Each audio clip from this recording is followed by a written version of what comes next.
Les robots intelligents commencent à envahir nos réseaux et canaux de communication. Et vous pouvez même en posséder un. Je vous propose de faire le point sur le protocole Virtuals, un précurseur des agents autonomes, intelligents et tokenisés. Je vous explique ce que c'est dans cette vidéo.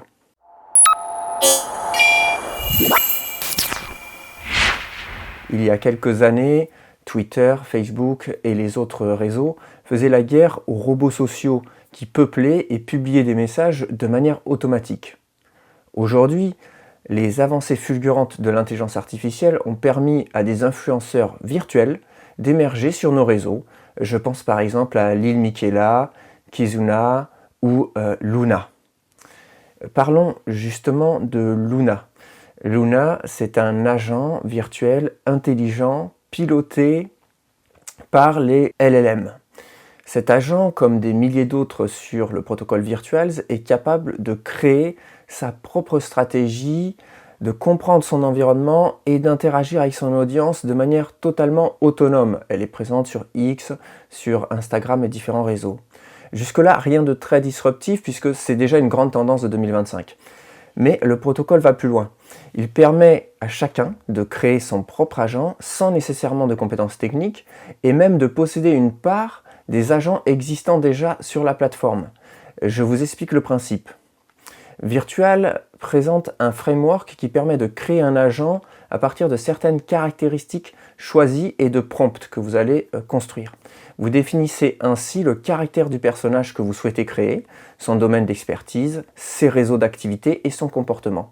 Ce dernier peut aller sourcer des données externes, interagir en temps réel sur des réseaux comme TikTok, X ou Instagram. Il peut même se déplacer et accomplir des actions dans des environnements immersifs comme Roblox. La création de ce type d'agent requiert la crypto-monnaie virtuelle. Précisément, il vous faudra 100 virtuals pour pouvoir créer votre agent, ce qui est équivalent aujourd'hui à environ 150-200 euros. C'est assez cher malgré tout. Comme je vous le disais, vous avez également la possibilité de posséder une part des agents existants, comme Luna. Là, c'est vous qui choisissez le montant que vous souhaitez mettre. Cette dernière est suivie par plus de 65 000 personnes sur X. Elle performe en direct sur YouTube et est même présente lors d'événements technologiques. Elle a effectué des partenariats avec les marques. Concrètement, son influence et son audience lui permettent de générer des revenus et de monétiser des services. Et la bonne nouvelle, c'est que ces revenus sont redistribués aux détenteurs de jetons associés à Luna. Pour devenir co-détenteur, il vous suffit simplement d'échanger la monnaie virtuelle en monnaie Luna. Mais alors, comment Luna est-elle valorisée? Sa valeur dépend des revenus de l'agent virtuel. C'est là toute l'intelligence de la tokenomique de ce protocole. Chaque agent dispose de son propre portefeuille cryptographique. Lorsque Luna obtient des revenus sur les réseaux ou de différentes manières, elle peut les utiliser pour acheter ses propres tokens puis les brûler afin de créer une rareté proportionnelle à sa rentabilité. Plus l'influenceuse performe, plus la crypto-monnaie devient rare. La plateforme vous permet de découvrir les statistiques de chaque agent en termes de capitalisation et de visibilité sur les réseaux. À ce jour, il existe plusieurs catégories d'agents virtuels. J'ai noté les agents informationnels, principalement sur X, qui sont capables d'agréger, de sourcer des informations provenant d'autres comptes, ainsi que de sources externes, afin de partager le meilleur selon leur propre stratégie. Il y a également les robots de productivité, dont notamment des coachs sportifs ou de développement personnel sur le Web 2. Il y a les agents de divertissement qui produisent de la musique ou partagent leur passion sur les réseaux. Enfin, la catégorie prédominante est certainement celle des agents liés à l'écosystème crypto, qui réalisent des actions associées à la crypto-économie, identification des mouvements d'investisseurs, opportunités de trading, production de rapports et autres robots de trading. Depuis fin 2024, Virtuals s'est ouvert à de nouveaux concepteurs et créateurs de méta-agents, comme par exemple IA Tools. Actuellement, le méta-agent Game est la référence pour créer facilement un agent et définir son comportement. Toutefois, l'ouverture à d'autres éditeurs devrait améliorer la variété et la spécificité des agents. En devenant copropriétaire d'un agent, vous bénéficiez également d'un pouvoir de décision, car les agents sont organisés en sub-DAO. les organisations autonomes décentralisées. Cela signifie que les codétenteurs peuvent faire des propositions et voter sur des décisions importantes concernant l'agent virtuel.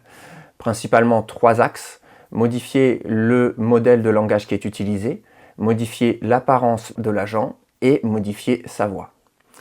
L'émergence de l'IA et de la surinformation font des agents virtuels des sources intelligentes de données, digestes et plus faciles à assimiler. Par exemple, les agents crypto regroupent les opinions de centaines d'influenceurs majeurs en un seul agent. Ces agents, souvent anthropomorphiques, offrent une expérience enrichie dans le métavers qui est de plus assez peu habité. Là encore, c'est une opportunité. Cependant, des questions se posent sur l'impact de ces agents. Je pense par exemple, si les sources d'informations deviennent automatisées et massives, nos réseaux vont-ils rester utilisables? De plus, les relations parasociales développées avec ces agents sont parfois perçues comme des amis pour les plus jeunes, peuvent avoir des impacts psychologiques. Et j'ai noté la présence de certains agents qui sont programmés pour avoir des caractères assez sombres, ce qui risque de générer toute une somme de problèmes. Nous vivons à une époque où distinguer le vrai du faux, le réel du virtuel devient de plus en plus difficile. Les barrières tombent, mais notre société est-elle prête à relever tous ces défis? Enfin, comme promis, je vous propose un point sur la crypto-monnaie virtuelle. Le protocole repose sur la layer 2 d'Ethereum, qui est Base, et initialement qui était incubé par Coinbase, que vous connaissez certainement. Le virtual a une offre totale de 1 milliard de tokens et tous ont déjà été émis. En termes de capitalisation, on se situe entre la 50e et 100e place des crypto-monnaies et ce de manière assez stable ces dernières semaines. Virtuals a connu une hausse significative qui a attiré l'attention des médias, des investisseurs. Toutefois, une correction a suivi cette tendance générale du marché. L'avenir nous dira si les agents autonomes virtuels deviendront une épaule sur laquelle s'appuyer ou un gouffre sous nos pieds. Dites-moi en commentaire ce que vous en pensez et à très vite pour une nouvelle vidéo du Dr Meta.